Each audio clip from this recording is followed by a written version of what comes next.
While he was still speaking to the crowds, behold, his mother and brothers were standing outside seeking to speak to him.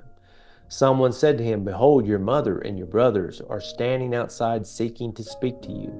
But Jesus answered to the one who was telling him and said, who is my brother and who is my mother and who are my brothers? And stretching out his hand toward the disciples, he said, behold, my mother and my brothers. For whoever does the will of my Father who is in heaven, he is my brother and sister and mother. Now it's just really just getting down. Jesus just, again, we've talked about this before, is you're using every circumstance that comes about by the Spirit. He's just walking by the Spirit. And so this circumstance comes out and someone says, hey, your mom and brother's out there, waiting for you. And so he just uses that as another opportunity to really bring people's focus back, what? From the heavenly perspective that we always talk about. Who is my brother, brothers and sisters? Is it not anybody who does the will of God? This is the true family. We really need to see this. So many times in this day and age, and again, we know family is a good thing. Good, strong family is a blessed thing. That's a blessing from the Lord. But at the same time, we need to have eyes like God and not limit ourselves. We're so limiting. I always say that, because when it comes to love, sometimes when you're loving somebody, people say, well, it's almost like they get jealous if somebody is receiving love and this person, as though God's love is limited. His love is not limited.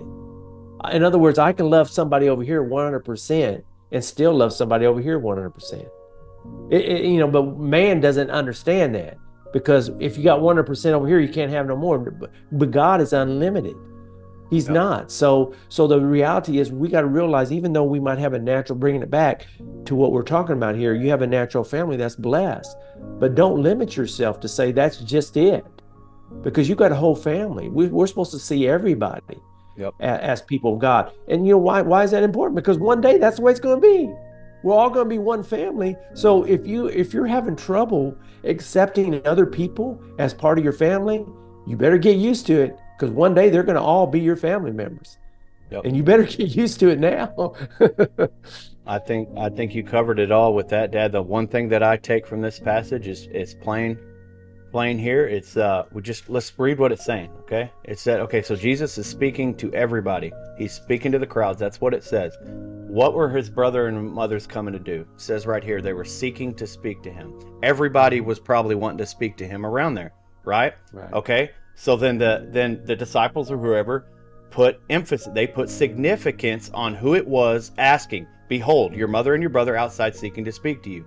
And what is Jesus answering here? He is literally just taking the significance off who that is that's seeking and showing that all of us are the same. There is no significance for his brother, his sister, or his mother speaking to him over everyone else. And that's just plain and simple right here in the text. That's what he's saying. They're asking. Somebody said, hey, look, it's your mother and brother. Significant. Your mother, you want to talk to them? He's talking to everybody, right? Everybody wants to talk to Jesus. And he's saying, but no, this is your mother.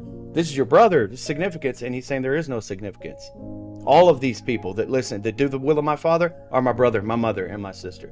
And that's always what I've taken from this too. And hopefully that frees people. And if you're that person, you know who I'm talking to. Yeah, you summed it up really good, John. And that last verse kind of says that. For whoever does the will of my Father who is in heaven, he is my brother and my sister and my mother.